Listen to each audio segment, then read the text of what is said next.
Hai, Assalamualaikum warahmatullahi wabarakatuh. Salam bahagia, salam hormat. Dan bertemu lagi dengan Cikgu Nasa dalam Jom Belajar Bahasa Melayu di channel Nasa 2K Studio.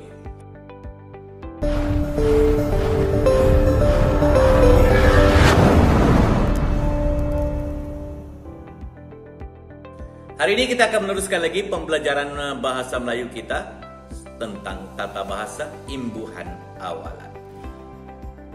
Untuk kali ini kita akan membincangkan pula imbuhan awalan di dan imbuhan awalan ke. Sudah bersedia? Jom kita mulakan. Di digunakan untuk membentuk kata kerja pasif. Okey, kata kerja pasif yang dilakukan oleh diri orang ketiga. Maknanya ganti nama diri yang ketiga. Contoh perbuatan pasifnya adalah seperti diambil,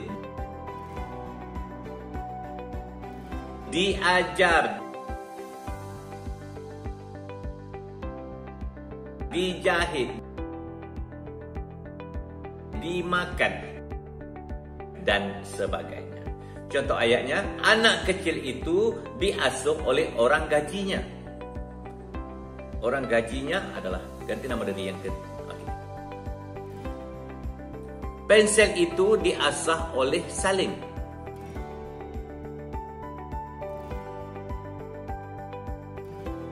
Orang ketiga, kita menceritakan tentang orang ketiga, bukan tentang diri kita sebagai orang pertama ataupun rakan yang kita lawan bercakap itu sebagai orang yang kedua.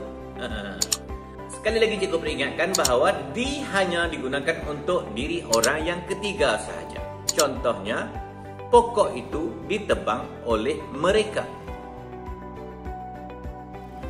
Mereka adalah ganti nama diri ketiga. Salah kalau kita bina ayat seperti ini. Pokok itu ditebang oleh saya. Saya adalah ganti nama diri pertama. Tak boleh guna imbuhan awalan di. Begitu juga dengan ayat ini. Pokok itu ditebang oleh awak. Awak adalah ganti nama diri kedua. Tak boleh guna ya. Okey. Guna yang ketiga sahaja.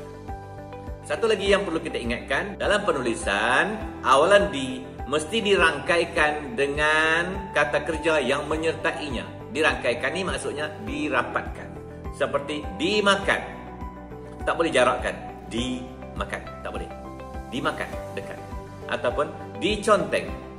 Dekatkan. Tak boleh diconteng.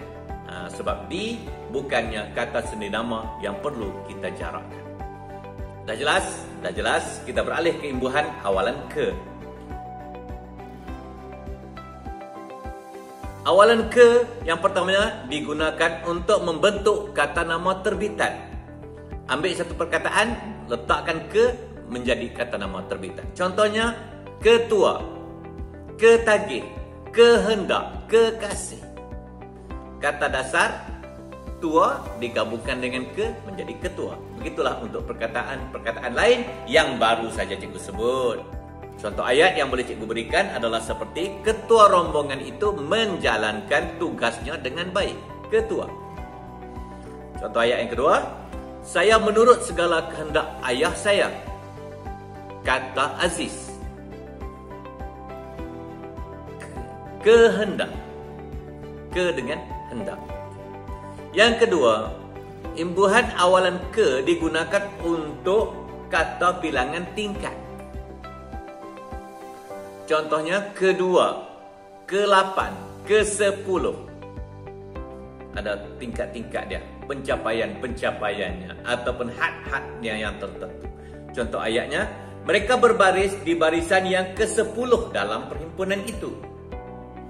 Yang kedua, pelajar yang duduk di barisan kedua itu adalah anak Encik Ismail. Kedua. Tingkat. Dan yang ketiganya, imbuhan awalan ke ini adalah untuk kata bilangan himpunan. Digabungkan. Kata bilangan himpunan tahu? Yang berganda-ganda tu. Okey. Seperti kedua-dua, ketiga-tiga, ke-8-8. Dihimpunkan semuanya sekarang. Keempat-empat batang sungai itu telah tercemar. Keempat-empat. Dan satu lagi contoh ayat yang boleh cikgu berikan. Ke-88 ekor lembu itu dijangkiti penyakit kuku dan mulut. bahaya ni. 88 ekor semuanya kena. Sekarang cikgu akan menjelaskan sedikit beberapa info tentang imbuhan awalan ke ini. Yang pertama, dalam penulisan, awalan ke yang digabungkan dengan angka mesti dirangkaikan dan diletakkan tanda sempang. Contohnya, ke 21. Tanda sempang ada di antara ke dengan angka 21. Ke 60 ataupun ke 100. Okey? Dapat? Kalau dah dapat, setakat itu dahulu pertemuan kita untuk kali ini. Sampai kita jumpa lagi untuk imbuhan awalan yang lain pula. Assalamualaikum warahmatullahi wabarakatuh.